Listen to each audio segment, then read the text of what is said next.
Pernah nggak kalian membayangkan apa yang terjadi kalau sebuah perusahaan tidak memiliki pengawasan dan pengendalian? Mungkin karyawan datang sesuka hati, pekerjaan tidak selesai tepat waktu, bahkan target perusahaan tidak tercapai. Lalu, bagaimana cara organisasi mengatasi hal tersebut? Halo semuanya, saya Cornelia Atia Putri. Pada video kali ini, saya akan membahas mengenai pengawasan dan pengendalian dalam manajemen. Oh my God! Wow! Bayangkan sebuah perusahaan yang tidak memiliki pengawasan dan pengendalian.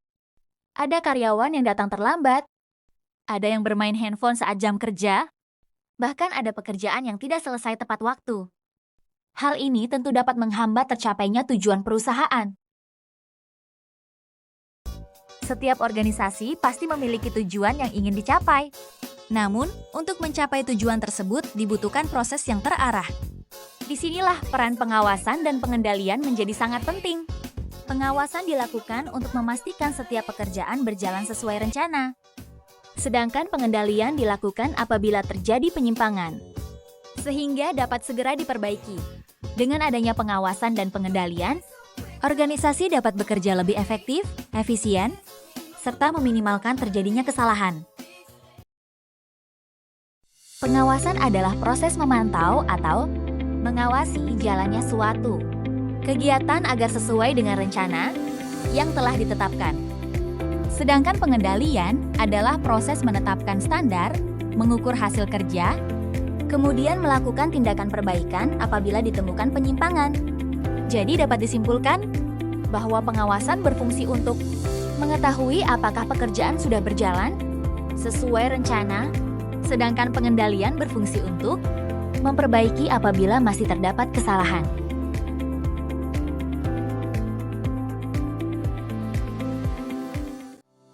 Tujuan dari pengawasan dan pengendalian adalah untuk memastikan pekerjaan berjalan sesuai standar yang telah ditentukan. Selain itu, pengawasan juga membantu mengurangi pemborosan biaya dan waktu, serta memastikan seluruh anggota organisasi bekerja sesuai dengan SOP yang berlaku. Dengan demikian, kualitas pekerjaan akan lebih terjaga dan tujuan organisasi dapat tercapai dengan lebih baik. Dalam Islam, pengawasan tidak hanya berasal dari manusia, tetapi juga berasal dari Allah. Hal ini sesuai dengan QS Al-Ahzab ayat 52 yang menjelaskan bahwa Allah Maha mengawasi segala sesuatu. Karena itu, setiap individu harus memiliki rasa tanggung jawab, jujur, dan amanah dalam bekerja meskipun tidak ada atasan yang melihat. Dalam proses pengendalian terdapat 4 tahapan. Pertama, menetapkan standar sebagai acuan kerja. Kedua, mengukur hasil atau kinerja yang telah dilakukan. Ketiga, membandingkan hasil tersebut dengan standar yang telah ditentukan.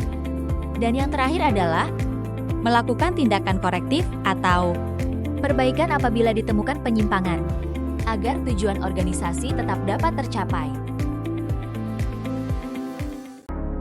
Dalam penerapan pengawasan dan pengendalian tentu terdapat beberapa hambatan, seperti adanya karyawan yang merasa tidak dipercaya, kurangnya data yang akurat, serta proses birokrasi yang terlalu lambat. Untuk mengatasi hal tersebut, organisasi perlu membangun komunikasi yang baik, meningkatkan rasa tanggung jawab setiap anggota, dan menerapkan sistem pengawasan yang lebih bersifat membimbing daripada hanya mencari kesalahan.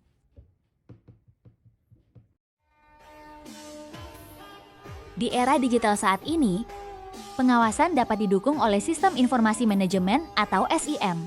Melalui SIM, proses pengumpulan data menjadi lebih cepat. Pemantauan dapat dilakukan secara real-time, dan kesalahan akibat pencatatan manual dapat dikurangi. Namun, teknologi tetap harus didukung oleh sumber daya manusia yang jujur dan bertanggung jawab agar informasi yang dihasilkan benar-benar akurat. Sebagai contoh, dalam sebuah perusahaan, terdapat karyawan yang sering terlambat menyelesaikan laporan. Manajer kemudian melakukan pengawasan dengan mengecek perkembangan pekerjaan setiap hari. Setelah mengetahui penyebab keterlambatan tersebut, manajer melakukan pengendalian dengan memberikan evaluasi, membagi tugas secara lebih jelas, serta memperbaiki sistem kerja agar masalah yang sama tidak terulang kembali. Dari contoh ini dapat kita pahami bahwa pengawasan berfungsi untuk menemukan masalah, sedangkan pengendalian berfungsi untuk memberikan solusi. Baik, dari pembahasan yang telah saya sampaikan bahwa pengawasan dan pengendalian merupakan dua hal fungsi manajemen yang saling berkaitan.